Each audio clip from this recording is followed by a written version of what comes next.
दोस्तों, आपने कभी ना कभी कहीं नीलावंती ग्रंथ के बारे में तो सुना ही होगा। तो चलिए आज शुरू करते हैं।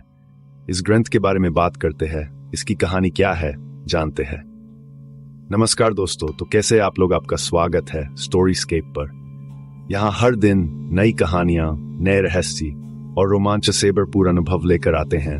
तो चलिए ज्यादा वक्त बर्बाद ना करते हुए आज की कहानी स्टार्ट करते हैं। दोस्तों, नीलावंती ग्रंथ को भारत सरकार ने बैन कर दिया है क्योंकि इस ग्रंथ को एपित्यक्षिणी के द्वारा लिखा गया है। ऐसा माना जाता है कि जिसने भी लालचवश इस किताब को पढ़ने की कोशिश की उसकी मृत्यु हो गई या फिर वह पागल हो गया। जब बहुत सारे मामले लगे तो भारत सरकार ने ग्रंथ को पढ़ने पूरी तरह से बैन लगा दिया। दोस्तों, यह बहुत समय पहले की बात है। उत्तर प्रदेश के एक छोटे से गांव में एक आदमी था। उसकी एक पत्नी और एक छोटी सी बच्ची थी। जब वह चुप हुई तो उसकी माँ की मृत्यु हो गई। इस बच्ची का नाम नीलावंती था। नीलावंती की मां की मृत्यु के पश्चात नीलावंती के पिता ने उस गांव को छोड़ दिया और नीलावंती को लेकर दूसरे गांव में चले गए। दोस्तों, नीलावंती के पिताजी को आयुर्वेद का अच्छा खासा ज्ञान था। नीलावंती भी अपने पिता से आयुर्वेद का ज्ञान लेती थी। नीलावंती के अंदर एक खासियत थी कि वह पेड़ पौधों, जानवरों, पशु पक्षियों सबकी भाषा समझती थी।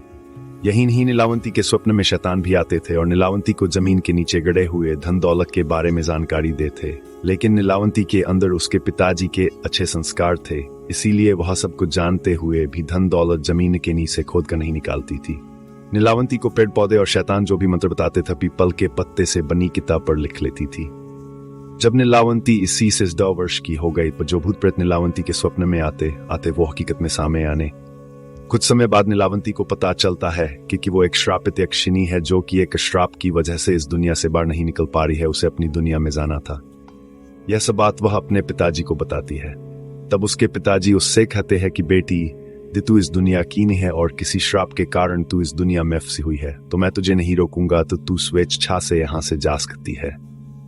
फिर नीलावंती उस गांव को छोड़कर जाने लगी कि रास्ते में उसे एक व्यापारी मिलता है। अतः नीलावंती उस व्यापारी से दूसरे गांव में जाने के लिए कहती है क्योंकि नीलावंती को एक अच्छी आत्मा ने बताया था कि यहाँ से सिर्फ मील की दूरी वो मिलेगा और उस गांवों में तुम्हें एक बरगद का पेड़ मिलेगा। वहीं से तुम्हें अपनी दुनिया में जाने का रास्ता मिलेगा। इसके अलावा तुम्हें अपने रक्त के साथ साथ पशु पक्षियों की भी बलि देनी होगी। इसी को ध्यान में रखते हुए वह नीलावंती उस व्यापारी से उस गांव में चलने के लिए कहती है। वह व्यापारी नीलावंती को देखकर मंत्रमुग्ध हो जाता है और कहता है कि मैं तुम्हें उस गांव में छोड़ दूंगा, लेकिन तुम्हें मुझसे शादी करनी पड़ेगी। नीलावंती ने व्यापारी के सामने मुस्कुराते हुए कहा, चीजें मंजूर है, लेकिन मेरी एक शर्त है कि रात के समय मैं तुम्हारे साथ नहीं रहूंगी। मैं खा जाती हूँ, क्या करती हूँ इसके बारे में तुम मुझसे कुछ नहीं पूछोगे। व्यापारी ने कहा कि ठीक है, मुझे मंजूर है। व्यापारी नीलावंती को अपने बैलगाड़ी में बिठाकर उस गांव में ले गया। फिर शर्त के अनुसार नीलावंती ने उस व्यापारी से विवाह कर लिया। रात के समय नीलावंती प्रतिदिन बरगद के पेड़ के नीचे तंत्र मंत्र करने के लिए चली जाती थी। वहां पर वो अपना रक्त और पशु पक्षियों की बलि भी चढ़ाती थी। एक दिन रात के समय जब नीलावंती तंत्र मंत्र उस बरगद के पेड़ के नीचे कर रही थी, उसी समय उस गांव के कुछ लोग नीलावंती को पशु पक्षियों की बलि देते हुए देख लेते हैं और उस व्यापारी को जाकर सारी घटना की जानकारी देते हैं। जब अगली रात को नीलावंती अपने समय के अनुसार रात में तंत्र साधना के लिए निकलती है तो उसके पीछे पीछे वह व्यापारी भी चला जाता है और नीलावंती को तंत्र साधना करते हुए देख लेता है। अगले दिन नीलावंती के स्वप्न में शैतान आता है और उससे बताता है कि नीलावंती कल जब तंत्र साधना के लिए बरगद के पेड़ के नीचे जाओगी, उसी समय बरगद के पेड़ के बगल से जो नदी बहती है, उस नदी में तुम्हें एक लाश बहती हुई दिखाई देगी। उस लाश के गले में एक ताबीज होगा, तुम्हें उसे खो लेना है। गले से ताबीज को निकालने के बाद उसी नदी में तुम्हें एक नाव पर सवार आदमी मिलेगा। तुम्हें इस ताबीज को उस आदमी को दे देना है। वह तुम्हें दूसरी दुनिया के दरवाजे तक पहुंचाने में तुम्हारी मदद करेगा। उस शैतान ने नीलावंती से यह भी कहा कि तुम्हें अपनी दुनिया में वापस लौटने का सिर्फ यही एक ही चांस मिलेगा, दोबारा चांस तुम्हें नहीं मिलेगा। अगले दिन नीलावंती बहुत खुश हुई और रात के समय बरगद के पेड़ के नीचे चली गई। वह तंत्र साधना करके अपनी रक्त की था पशु पक्षी की बलि दे रही थी कि उसे नदी के किनारे एक लाश बहती हुई दिखाई देती है।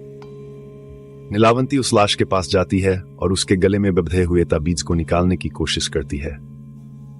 उसी समय वहां पर वह व्यापारी भी आ गया जो अपने असली शैतानी रूप में आ गया था। वह ताबीज की पहली गांठ खोल पाई थी, दूसरा खोलने ही वाली थी कि गांव वाले वहां आ गए और नीलावंती को निर्भक्षी समझकर कहने लगे कि ये दोनों शैतान हैं। दोनों तो सभी गांव वालों को मार डालेंगे, अतः इन दोनों को मार डालो। सभी गांव वालों ने अपने अपने हथियार लेकर दोनों को दौड़ा लिया। नीलावंती तो बच गई, लेकिन गांव वालों ने उस राक्षस को मार गिराया। राक्षस होने की वजह से वह दोबारा जीवित हो उड़ा और नीलावंती के पास आकर बोला कि तुम मुझे ये किताब दे दो जिसमें तुमने मंत्रों को लिखा है, और मुझे कुछ नहीं चाहिए। तब नीलावंती ने सोचा कि यह किताब इस शैतान को मिल गया तो यह दुनिया के लिए अनर्थ साबित हो सकता है। अतः नीलावंती ने उस किताब को श्रापित करते हुए कहा कि जिसने लालच में आकर इस किताब को पूरा पढ़ लिया उसकी तुरंत मृत्यु हो जाएगी, और जिसने इस किताब को आधा पढ़कर भी छोड़ दिया वह पागल हो जाएगा। यह कर नीलावंती उस किताब को लेकर भाग गई। उसके बाद नीलावंती का आज तक पता नहीं चला कि वह कहाँ गई। कुछ समय पश्चात वह किताब एक साधु को मिलती है। उस साधु के मन में किसी भी तरह का कोई इलाज नहीं है। चूंकि वह किताब बदूशा में लिखी गई थी, अतः उस साधु ने उसे सरलत्म रूप में अनुवाद करके लिखा ताकि सबको समझ में। धन्यवाद इस कहानी को देखने के लिए। अगली बार फिर से मिलेंगे एक नई कहानी के साथ। तब तक हमारे चैनल स्टोरीस्केप को सब्सक्राइब करना ना भूले और वीडियो को लाइक शेयर करें ताकि आप हमेशा हमारी नई कहानियों से जुड़े रहें।